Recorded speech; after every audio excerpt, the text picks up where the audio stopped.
সপ্তাহের প্রতিটি দিন আমিষ দিয়ে চললেও কিন্তু একদিন নিরামিষ থেকেই যায়। আর এই দিনে যদি প্লেটে থাকে এমন কিছু রেসিপি, তাহলে তো মনে হয় ব্যাস আমিষ বাদ দিয়ে নিরামিষ দিয়েই কাটিয়ে দিই।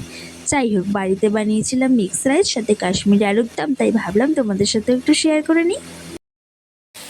এদিকে রাইসের জন্য ভাতের জল আর চাল দুটোই ফুটে উঠেছে, আর ওদিকে বসে গেছে সব সবজি।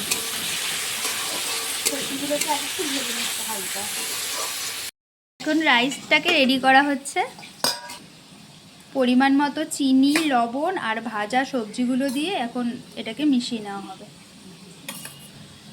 আর ওপর থেকে একটু ঘি দিয়ে দেওয়া হবে।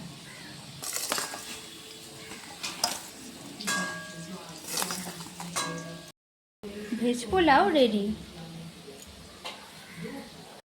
ওদিকে রেডি হয়ে গেছে, এখন হবে কাশ্মীরি আলুর দম। তার জন্য এখানে কড়াইতে তেল গরম বসানো হয়ে গেছে, আর মশলাও রেডি করা হয়েছে। এখানে আছে কাজু, পোস্ত, আদা, কাঁচা লঙ্কা আর টমেটো, সবগুলো একসাথে একটা মিহি পেস্ট তৈরি করে নেওয়া হয়েছে। আর এখানে আছে লবণ, হলুদ, লঙ্কার গুঁড়ো, কাশ্মীরি লঙ্কার গুঁড়ো আর ধনিয়া গুঁড়ো, আর সাথে একটু টক দই। চলো তাহলে এবার কাশ্মীরি আলুর দমটা তৈরি করা যাক।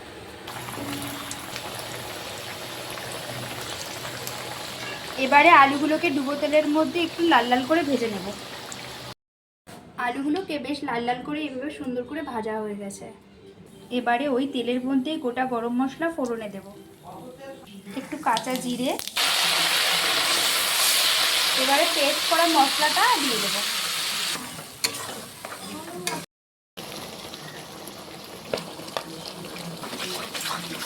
মশলাগুলো একে একে সব দিয়ে এবার এটাকে একটু ভালো করে কষিয়ে নেব। স্বাদের জন্য পরিমাণ মতো অল্প একটু চিনি অ্যাড করে নেব। তেল ছাড়া না অবধি মশলাটাকে কষিয়েই নেব। দেখতেই পাচ্ছ মশলা থেকে তেলটা ছেড়ে দিয়েছে, এবারে আমি টক দইটা অ্যাড করে নেব।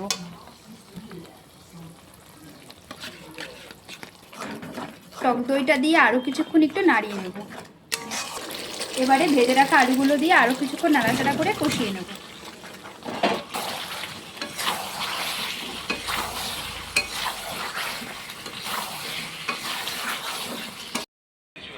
আলুটা দিয়ে কষানো হয়ে গেছে, এবার আলুটা সিদ্ধ হওয়ার জন্য পরিমাণ মতো আমি এখানে জল অ্যাড করে দিয়েছি। ঝোলটা ফুটে উঠেছে, একটু টেনে যাওয়া অবধি অপেক্ষা করব, তারপরে আমি আমার পরিমাণ মতো নামিয়ে ফেলব। আলুর দমটা রেডি হয়ে গেছে, এবার নামানোর আগে এর মধ্যে একটু গরম মশলা আর ঘি দিয়ে নামিয়ে নেব।